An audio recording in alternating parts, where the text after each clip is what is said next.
Hello friend, welcome back my new channel. दोस्तों, ये मेरा न्यू चैनल है। अभी मेरा सेकंड वीडियो भी है, तो लाइक कमेंट सब्सक्राइब करें, सपोर्ट करें। और आप लोगों का रिएक्शन वीडियो में आज देखने को मिलेगा लाल सागर, धरती का सबसे खतरनाक समुद्र, रेड सी के नाम से जिसको जानते हैं। और इसका डार्क सीक्रेट के बारे में आज जानकारी मिलेगा आप लोगों को। कुछ कहानियाँ इनमें से मैंने किताबों में पढ़ी है, लेकिन बोल दूंगा तो मज़ा नहीं आएगा वीडियो देखने में। तो आइए पहले वीडियो शुरू करते हैं। लाइक कमेंट सब्सक्राइब करें और जितना हो सके वीडियो शेयर करें और अपने दोस्तों को भी जोड़ें। सबको चैनल वीडियो शेयर करें, चैनल शेयर करें। मिलते हैं आपको इस वीडियो के साथ। और आज का टॉपिक हमारा यही है, रेड सी की सीक्रेट बातें आज जानेंगे हम लोग। आइए शुरू करते हैं वीडियो। उसके बाद से फिर बातें और कुछ वीडियो मैं रोक कर आप लोगों को क्लियर करके बताऊंगा। अभी पहली बार होगा कि आप लोगों को रिएक्शन वीडियो में जो है रोक कर क्लियर करके बोलूंगा कि हाँ, मतलब ये चीज है, ये चीज नहीं है। आइए शुरू करते हैं वीडियो। पहले खौफनाक गहराई और अनगिनत रहस्य। लेकिन क्या आप जानते हैं कि ये समुद्र कितना विशाल है? उत्तर में सुएज से लेकर दक्षिण में बाब अल मंदेब तक ये समुद्र फैला है पूरे 2250 किलोमीटर में। सोचिए जरा, दिल्ली से कन्याकुमारी की दूरी करीब 3000 किलोमीटर है, तो लाल सागर उससे भी बड़ा है। इसकी अधिकतम चौड़ाई है 355 किलोमीटर और औसत गहराई 490 मीटर। लेकिन कुछ जगहों पर ये 2211 मीटर तक नीचे चली जाती है। यानी एक ऐसी खाई जिसमें दुनिया की सबसे ऊंची इमारत बुर्ज खलीफा को 3 बार ऊपर नीचे रख सकते हैं और वो भी डूब जाए। इसका कुल क्षेत्रफल है 4,38,000 वर्ग किलोमीटर। ये सिर्फ एक बड़ा समुद्र नहीं है, ये एक जीता जागता रहस्य है। लेकिन रुकिए, सबसे पहले एक सवाल, इसे लाल सागर क्यों कहते हैं? क्या इसका पानी सच में लाल होता है? क्या इसमें खून मिला है या फिर कोई और राज है इस नाम के पीछे? सच ये है कि इस समुद्र का पानी ज्यादातर समय नीला और हरा दिखता है, जैसे दुनिया के किसी भी दूसरे समुद्र का दिखता है। लेकिन साल में कुछ खास मौसमों में इस समुद्र की सतह पर एक अजीब बदलाव आता है। पानी का रंग बदलने लगता है, लाल भूरा, जैसे किसी ने समुद्र में रंग घोल दिया हो। इसके पीछे है एक माइक्रोस्कोपिक जीव जिसका नाम है ट्राइकोडाइम्स एरिथ्रेयम। ये एक प्रकार का एल्गी है, यानी शैवाल, जो पानी की सतह पर बड़ी मात्रा में उगता है। और जब ये एल्गी मरता है तो पानी को एक गहरा लाल भूरा रंग दे देता है। दूर से देखने पर पूरा समुद्र जैसे खून से भरा हो। यही वजह है कि प्राचीन काल में इस समुद्र को देखने वाले नाविकों ने इसे लाल सागर नाम दे दिया। लेकिन कुछ इतिहासकार मानते हैं कि इसके नाम का एक और कारण भी है। प्राचीन सेमिटिक भाषाओं में दिशाओं को रंगों से जोड़ा जाता था। दक्षिण की दिशा को लाल कहते थे और ये समुद्र अरब प्रायद्वीप के दक्षिण में था, इसलिए भी इसे लाल सागर कहा गया। तो एक नाम, दो रहस्य, यही तो है लाल सागर की खासियत। अब आते हैं उस हिस्से पर जो सदियों से पूरी दुनिया को हैरान करता आया है। एक घटना जो इतिहास की सबसे बड़ी मिस्ट्रीज में से एक है। एक ऐसा चमत्कार जिसे अगर आज देखा जाए तो हर इंसान की सांसें रुक जाएं। मैं बात कर रहा हूं द ग्रेट एक्सोडस की, मूसा के चमत्कार की। बाइबल और कुरान दोनों में ये घटना दर्ज है। हजरत मूसा, जिन्हें मोसेस भी कहते हैं, वो मिस्र के फिरौन की गुलामी से लाखों इजरायलियों को आजाद कराकर ले जा रहे थे और उनके पीछे था फिरौन की विशाल सेना, हजारों घुड़सवार, रथ और सैनिक। आगे था लाल सागर, पीछे थी मौत। उस पल को सोचिए, लाखों लोग, बच्चे, बूढ़े, औरतें, सब कांप रहे हैं। समुद्र की लहरें उनके पैरों को छू रही हैं और पीछे से फिरौन की सेना की घोड़ों की टापें सुनाई दे रही हैं। और तभी मूसा ने अपनी छड़ी उठाई, समुद्र की तरफ किया और लाल सागर 2 हिस्सों में चिर गया। पानी की 2 विशाल दीवारें खड़ी हो गईं और बीच में बन गया एक रास्ता, सूखी जमीन का रास्ता। लाखों लोग उस रास्ते से निकले सुरक्षित। और जब फिरौन की सेना उसी रास्ते से आगे बढ़ी, पानी वापस आ गया। पूरी सेना, रथ, घोड़े, सैनिक सब डूब गए। ये सिर्फ धार्मिक ग्रंथों की बात होती तो शायद लोग इसे एक कहानी मान लेते, लेकिन 1978 में लाल सागर की गहराइयों में कुछ ऐसा मिला जिसने पूरी दुनिया को चौंका दिया। समुद्र की तलहटी में मिले प्राचीन रथों के पहिए, यहाँ मैं रोकूं, सोने, फिर आगे। ये कहानी मैंने किताब में पढ़ा था, जो मूसा अलैहिस्सलाम ने यहूदियों को बचाया था मिस्र की जंग में, और पानी में अपना छड़ी मारकर रास्ता बनाए थे यहूदियों को बचाने के लिए। ये वही कहानी है। देखो, अगर ये चीज़ गलत होता ना तो पहली बात तो किताब में आ गया था, बहुत साल पहले, जो मैं भी पढ़ा हूँ। अभी वो ये कहानी इस वीडियो में भी है, तो ये कहानी सच है। चलिए वीडियो कंटिन्यू करते हैं। Okay, let's go. अब मैं आपको आगे बताऊंगा, और अगर आप ये जानना चाहते हैं कि लाल सागर की सबसे खतरनाक जगह कौन सी है, जहां दुनिया के सबसे ट्रेंड गोताखोर भी जिंदा वापस नहीं लौटे, तो वीडियो को अभी लाइक करें और हमारे चैनल को सब्सक्राइब करें, क्योंकि आगे जो बताने वाला हूँ वो सुनकर आप रात को नींद नहीं ले पाएंगे। मिस्र के तट से कुछ किलोमीटर दूर लाल सागर में एक जगह है। ऊपर से देखो तो वो नीले रंग का एक गोल धब्बा दिखता है, खूबसूरत, शांत, मासूम। लेकिन ये जगह इतनी खतरनाक है कि दुनिया भर के एक्सपर्ट्स गोताखोर इसे देखकर कहते हैं, यहाँ जाना मतलब मौत को दावत देना। रास्ता बंद। इस जगह का नाम है दाहा ब्लू होल। ये एक अंडर वाटर सिंक होल है, यानी समुद्र की सतह में एक विशाल गड्ढा। इसकी गहराई है करीब 130 मीटर और इसके अंदर एक ऐसी सुरंग है जो सीधे खुले समुद्र में जाकर मिलती है, जिसे कहते हैं द आर्क। ये आर्क है करीब 26 मीटर की गहराई पर, और यही आर्क, यही सुरंग बन चुकी है सैकड़ों गोताखोरों की कब्र। अब सवाल ये है, जब इतने लोग मर चुके हैं तो भी गोताखोर यहाँ क्यों आते हैं? क्योंकि द आर्क को पार करना ये गोताखोरी की दुनिया में एक अल्टीमेट चैलेंज माना जाता है, एक ऐसा कारनामा जो बहुत कम लोग कर पाते हैं, और जो कोशिश करते हैं उनमें से बहुत से वापस नहीं आते। अब तक यहाँ 200 से ज्यादा गोताखोरों की मौत हो चुकी है, इसीलिए इसे कहते हैं डाइवर्स सिमेट्री, गोताखोरों का कब्रिस्तान। लेकिन इन मौतों के पीछे का असली कारण क्या है? क्या यहाँ कोई जानवर है, कोई भंवर है, या फिर कोई और खतरा? साइंस कहती है इन मौतों का सबसे बड़ा कारण है नाइट्रोजन नार्कोसिस। जब कोई गोताखोर बहुत ज्यादा गहराई में जाता है तो पानी का दबाव इतना बढ़ जाता है कि उसके खून में नाइट्रोजन घुलने लगती है, और ये नाइट्रोजन उसके दिमाग पर असर करती है। दिखता है। उसे नशे जैसा फील होने लगता है। वो भूल जाता है कि वो पानी के अंदर है, वो भूल जाता है कि उसे ऊपर आना है, और फिर वो कभी ऊपर नहीं आता। इसके अलावा द आर्क की पोजीशन ऐसी है कि जब गोताखोर उसमें घुसता है तो ऊपर की रोशनी दिखनी बंद हो जाती है। चारों तरफ सिर्फ अंधेरा और गहराई और दबाव। कई गोताखोरों ने बताया है कि द आर्क के अंदर जाते ही उनका दिमाग काम करना बंद कर देता है। एक अजीब सी शांति छा जाती है, और वो शांति ही मौत की शुरुआत होती है। और सबसे रहस्यमयी बात, ब्लू होल की दीवारों पर आज भी उन गोताखोरों की यादें हैं जो वापस नहीं लौटे। उनकी तस्वीरें, उनके नाम, जैसे ये जगह उनकी आत्माओं को अपने अंदर समेटे हुए है। लेकिन दाहा ब्लू होल सिर्फ एक खतरनाक जगह है। लाल सागर की तलहटी में कुछ और भी है, कुछ ऐसा जो देखने में डरावना है, लेकिन साथ ही इतना फैसिनेटिंग भी है कि दुनिया भर के लोग इसे देखने आते हैं।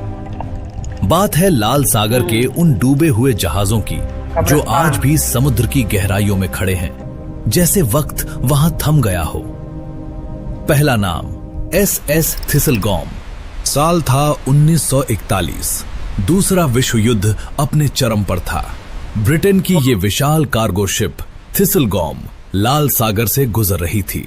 इसके अंदर भरा था युद्ध का सामान, मोटरसाइकिलें, ट्रक, हथियार, गोला बारूद, रेलवे के इंजन के पुर्जे। ये जहाज मिस्र की तरफ जा रहा था। और फिर 26 अक्टूबर 1941 की रात जर्मन बॉम्बर प्लेन्स ने इस जहाज पर हमला कर दिया। 2 बम सीधे जहाज के एमुनिशन होल्ड में गिरे और एक जोरदार धमाके के साथ SS थिसलगॉम लाल सागर की गहराइयों में समा गया। 30 मीटर की गहराई में हाथ और पैर के और जब दुनिया के मशहूर अंडर वाटर एक्सप्लोरर जाक कुस्तो ने 1955 में इस जहाज को खोजा तो वो हैरान रह गए। जहाज के अंदर सब कुछ वैसा का वैसा था जैसे किसी ने उसे छुआ ही नहीं। मोटरसाइकिलें अभी भी अपनी जगह खड़ी थीं, ट्रक अभी भी वहीं थे, हथियार अभी भी वैसे ही पड़े थे।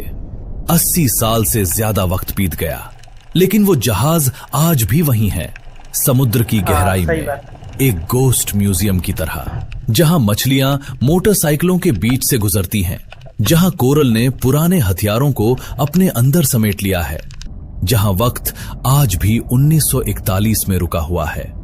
आज SS थिसलगॉम दुनिया की टॉप 10 डाइव साइट्स में से एक है। हर साल हजारों गोताखोर इसे देखने आते हैं, लेकिन जो एक बार इसके अंदर जाता है वो कहता है कि उसे ऐसा लगा जैसे वो किसी और ही दुनिया में पहुंच गया हो। लेकिन अगर SS थिसलगॉम एक गोस्ट म्यूजियम है तो लाल सागर में एक और जहाज है जिसे लोग कहते हैं असली कब्रिस्तान। ये है सेलेम एक्सप्रेस। 16 दिसंबर 1991 की रात एक पैसेंजर फेरी सेलेम एक्सप्रेस सऊदी अरब से मिस्र की तरफ जा रही थी। इस जहाज पर सवार थे वो लोग जो हज करके वापस लौट रहे थे, अपने घरों की तरफ, अपने परिवारों की तरफ, खुश, थके हुए और बेखबर। रात के अंधेरे में जहाज के कैप्टन ने एक शॉर्टकट लेने की कोशिश की और वो शॉर्टकट एक अंडर वाटर रीफ से जा टकराया। जहाज में एक बड़ा छेद हो गया, पानी भरने लगा तेजी से और देखते ही देखते सेलेम एक्सप्रेस 30 मिनट के अंदर समुद्र की गहराइयों में चला गया। उसके साथ 470 से ज्यादा लोग। उनमें से ज्यादातर लोग जहाज के अंदर ही फंसे रह गए, बाहर निकलने का मौका नहीं मिला। आज भी उस जहाज के अंदर उन लोगों के सामान हैं, उनके जूते, उनके बैग, उनकी यादें। और जो गोताखोर इस जहाज के अंदर गए हैं उन्होंने कहा कि वहां एक अजीब सी ठंडक है, एक भारीपन है, जैसे हवा में कुछ है, जैसे कोई वहां अभी भी मौजूद है। इसीलिए मिस्र की सरकार ने सेलेम एक्सप्रेस को एक ऑफिशियल वॉर ग्रेव घोषित कर दिया है। कोई भी उस जहाज के अंदर से कुछ नहीं उठा सकता, क्योंकि वो जहाज अब सिर्फ एक डूबा हुआ शिप नहीं है, वो 470 से ज्यादा लोगों की कब्र है। और दोस्तों, अगर आप अभी तक इस वीडियो को देख रहे हैं तो अभी इसे लाइक जरूर करें और हमारे चैनल को सब्सक्राइब करें, क्योंकि अभी तो हमने लाल सागर का सिर्फ एक हिस्सा देखा है। आगे जो बताने वाला हूँ वो शायद आपने कभी सोचा भी नहीं होगा। एक ऐसा राज जो लाखों साल की कहानी है, एक ऐसा सच जो बताता है कि ये लाल सागर, ये समुद्र असल में क्या बनने वाला है। और यही वो सबसे बड़ा रहस्य है जिसके बारे में मैं आगे बताऊंगा। दोस्तों, अब तक हमने देखा लाल सागर का इतिहास, उसकी गहराइयों में दफन जहाज, उसके खतरनाक राज। लेकिन अब मैं आपको कुछ ऐसा बताने वाला हूं जो शायद आपने किसी किताब में नहीं पढ़ा, किसी स्कूल में नहीं सुना। एक ऐसा सच जो ये साबित करता है कि लाल सागर सिर्फ एक समुद्र नहीं है, ये धरती का एक जिंदा हिस्सा है, एक ऐसा हिस्सा जो हर साल, हर महीने, हर दिन बदल रहा है। वैज्ञानिक कहते हैं लाल सागर बढ़ रहा है। जी हाँ, ये समुद्र हर साल करीब 1 से 2 सेंटीमीटर चौड़ा हो रहा है। ये सुनकर लगता है अरे इतना तो कुछ नहीं, लेकिन रुकिए, ये 1 से 2 सेंटीमीटर हर साल लाखों सालों में एक विशाल महासागर बन जाएगा। इसके पीछे है एक फिनोमेना जिसे कहते हैं टेक्टोनिक प्लेट मूवमेंट। धरती की सतह कई बड़े बड़े टुकड़ों में बटी है जिन्हें टेक्टोनिक प्लेट्स कहते हैं, और ये प्लेट्स लगातार हिलती रहती हैं, बहुत धीरे धीरे लेकिन लगातार। अफ्रीका और अरब की प्लेट्स जिनके बीच में लाल सागर है, ये दोनों एक दूसरे से दूर जा रही हैं, जैसे कोई दो दोस्त झगड़ा करके अलग हो रहे हों, और उनके बीच की दूरी, वो दूरी लाल सागर भर रहा है। वैज्ञानिकों का अनुमान है कि आज से करीब 10 करोड़ साल बाद ये लाल सागर उतना ही बड़ा होगा जितना आज अटलांटिक ओशन है। यानी हम आज जिस लाल सागर को देख रहे हैं वो एक नए महासागर की शुरुआत है, एक ऐसे महासागर की जो अभी पैदा हो रहा है। और इसका सबसे बड़ा सबूत ईस्ट अफ्रीका में एक जगह है, इथियोपिया में, जहां 2005 में जमीन में एक दरार आई। कुछ ही हफ्तों में यह दरार 60 किलोमीटर लंबी हो गई। वैज्ञानिक कहते हैं यही वो जगह है जहां लाखों साल बाद एक नया समुद्र बनेगा। धरती खुद अपना नक्शा बदल रही है और लाल सागर उस बदलाव का गवाह है। लेकिन अगर लाल सागर बढ़ रहा है तो इसका पानी इतना खारा क्यों है? दुनिया के ज्यादातर समुद्रों में औसत सैलिनिटी यानी खारापन होता है करीब 3.5%, लेकिन लाल सागर में यह है 4.1%। ये फर्क छोटा लगता है, लेकिन इसके पीछे की वजह बेहद दिलचस्प है। लाल सागर के आसपास कोई बड़ी नदी नहीं है जो इसमें मीठा पानी लाए। नाइल जैसी नदियां मेडिटेरेनियन में मिलती हैं, लाल सागर में नहीं। और ऊपर से यहाँ का मौसम इतना गर्म और शुष्क है कि पानी का इवेपोरेशन यानी वाष्पीकरण बहुत तेज होता है। पानी उड़ता है, नमक रहता है। इसीलिए ये समुद्र दुनिया के सबसे खारे समुद्रों में से एक है। और इस खारेपन का एक अनोखा असर है यहाँ की समुद्री दुनिया पर। लाल सागर की अंडर वाटर दुनिया ये शायद धरती पर सबसे अनोखी जगह है। यहाँ पाई जाने वाली 1200 से ज्यादा मछलियों की प्रजातियां हैं और इनमें से 10% से ज्यादा प्रजातियां दुनिया में कहीं और नहीं मिलती, सिर्फ और सिर्फ लाल सागर। इन्हें कहते हैं एंडेमिक स्पीशीज, यानी ऐसे जीव जो सिर्फ एक ही जगह पाए जाते हैं। लाल सागर के खारे पानी में, उसकी गर्म धाराओं में, उसकी अनोखी रासायनिक बनावट में इन जीवों ने खुद को ढाल लिया है। लाखों साल की इवोल्यूशन एक ऐसी दुनिया बनाती है जो बाकी दुनिया से बिल्कुल अलग है। यहाँ के कोरल रीफ्स ये दुनिया के सबसे टिकाऊ कोरल रीफ्स में से हैं। जब दुनिया भर के कोरल रीफ्स ग्लोबल वार्मिंग की वजह से मर रहे हैं, ब्लीच हो रहे हैं, लाल सागर के कोरल्स अभी भी जीवित हैं। वैज्ञानिक अभी भी समझने की कोशिश कर रहे हैं कि आखिर ये कोरल्स इतनी गर्मी में कैसे जिंदा रहते हैं, जैसे ये समुद्र अपने खजाने की खुद ही हिफाजत करता हो।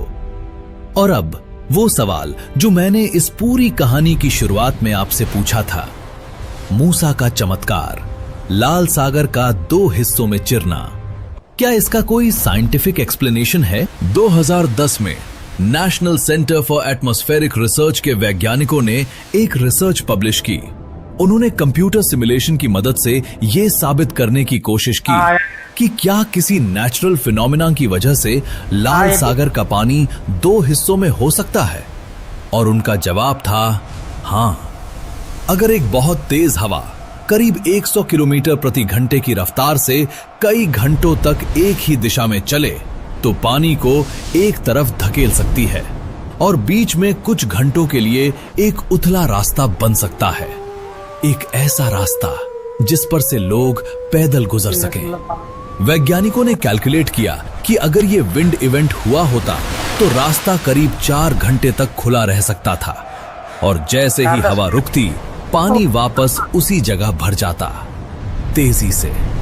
यानी अगर उस वक्त कोई सेना उस रास्ते पर हो तो वो डूब जाती। तो क्या ये सब एक नेचुरल कोइंसिडेंस था या फिर कोई ऐसी शक्ति थी जिसने उस हवा को उस वक्त उस जगह चलाया? ये सवाल साइंस आज तक पूरी तरह जवाब नहीं दे पाई। और वो रथों के पहिए जो समुद्र की तलहटी में मिले, उनका क्या? वो आज भी वहां हैं, हजारों साल बाद भी। जैसे ये लाल सागर इस घटना का सबूत अपनी गहराइयों में दबाए रखना चाहता हो। लाल सागर ये सिर्फ पानी का एक बड़ा हिस्सा नहीं है, ये धरती का वो हिस्सा है जहां इतिहास बना, जहां चमत्कार हुए, जहां इंसानों ने अपनी जानें गंवाई, जहां जहाजों ने अपनी आखिरी सांस ली और जहां धरती खुद बहुत धीरे धीरे अपना रूप बदल रही है। ये समुद्र जीवित है, ये सोचता है, ये रहस्य छुपाता है और हर बार जब कोई इसकी गहराइयों में उतरने की कोशिश करता है, ये उसे एक नया राज दिखाता है, एक नया सवाल देता है। और इस लाल सागर की सबसे बड़ी बात, ये खत्म नहीं होता, इसकी कहानी खत्म नहीं होती। हर साल नए जहाज मिलते हैं, नए राज सामने आते हैं, नई डिस्कवरीज होती हैं। जैसे ये समुद्र हमें बुलाता हो, कहता हो आओ में काम आएगा और मुझे अगर आ गया जानो, अगर हिम्मत है तो।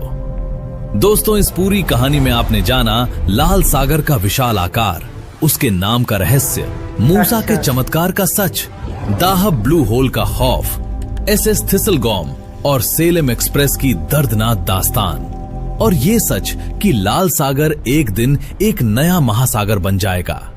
ये सब एक ही समुद्र में, एक ही जगह में। अगर ये वीडियो आपको पसंद आई तो अभी इसे लाइक करें और हमारे चैनल को सब्सक्राइब करें, क्योंकि हम ऐसी ही और कहानियां लाते रहते हैं जो आपको हैरान करें, जो आपको सोचने पर मजबूर करें, जो आपको बताएं कि ये दुनिया जितनी हम सोचते हैं उससे कहीं ज्यादा अनोखी है।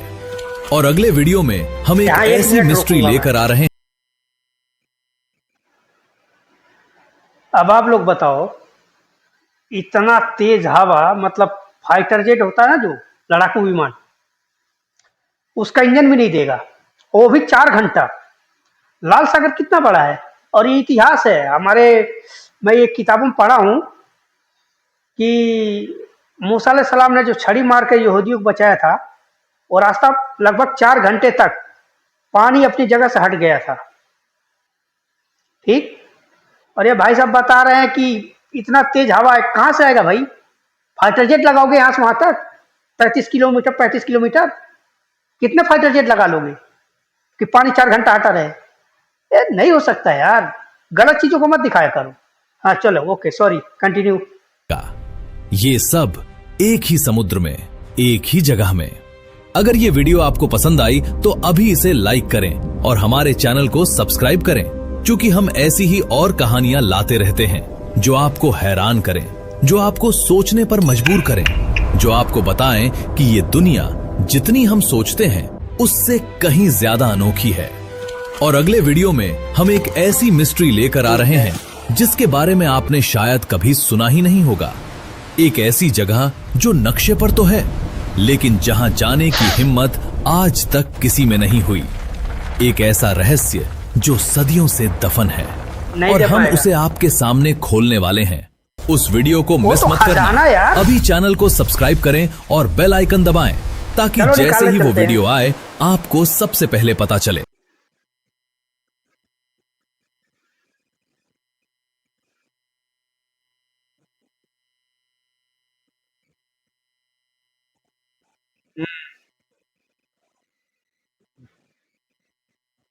गवाही।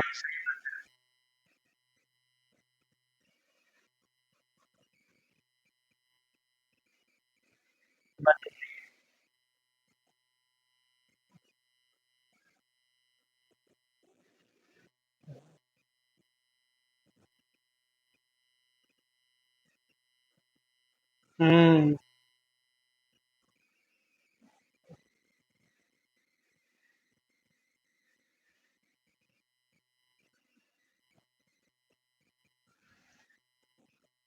हम्म।